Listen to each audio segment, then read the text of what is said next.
SIR यानी कि special incentive revision को लेकर बड़ी अपडेट दी है। शनिवार को इसको लेकर एक प्रेस विज्ञप्ति जारी की गई जिसमें ये बताया गया कि जो एसआईआर है इसकी प्रक्रिया की डेडलाइन को 1 हफ्ते से यानी कि 7 दिन से बढ़ा दिया गया है।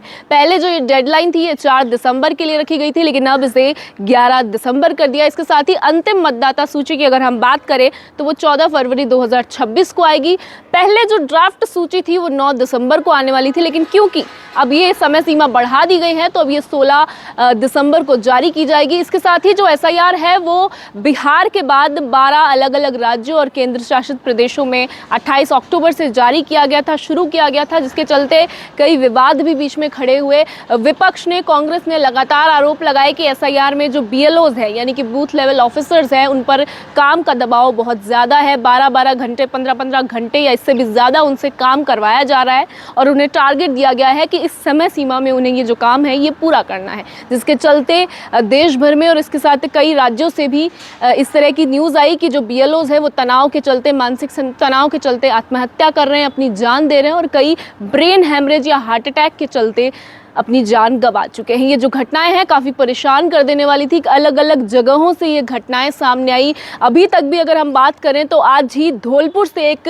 वारदात सामने आई है जहां अनुज गर्ग एक बीएलओ है जिनकी उम्र 42 वर्ष है। उनके परिजनों ने बताया कि रोज़ लगातार वो 1-1, 2-2 बजे तक काम करते थे। ये मतदाता सूची में अपडेशन का उनका काम होता था और बहुत ज़्यादा उनके ऊपर प्रेशर था, जिसके चलते कल रात को, शनिवार को, उनकी तबीयत बिगड़ी।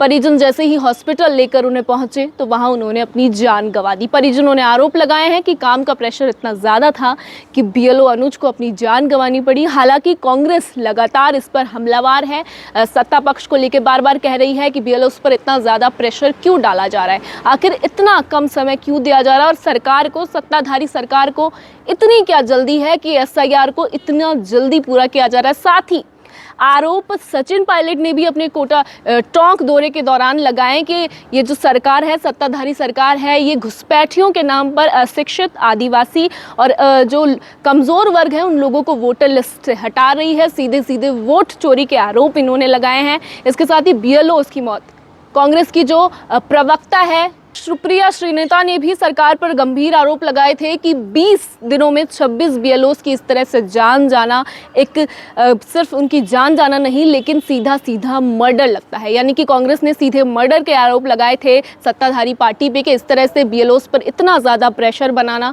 कि वो अपना जो मानसिक तनाव है, डिप्रेशन है जिससे वो जूझ रहे थे, सुबह से लेकर शाम तक वो फील्ड में हैं और उसके बाद इतना ज़्यादा उन पर प्रेशर बनाया जा रहा है कि कुछ बीएलओस की ब्रेन हैमरेज से, हार्ट अटैक से या फिर कुछ बीएलओज ने सुसाइड करके, आत्महत्या करके अपनी जान गंवा दी। इस तरह के मामले ये इक्के दुक्के मामले नहीं हैं, क्योंकि अब तक काफ़ी मामले जो है वो पूरे देश भर से आ चुके हैं जहां बीएलओज की जान इतनी बुरी तरह से चली गई।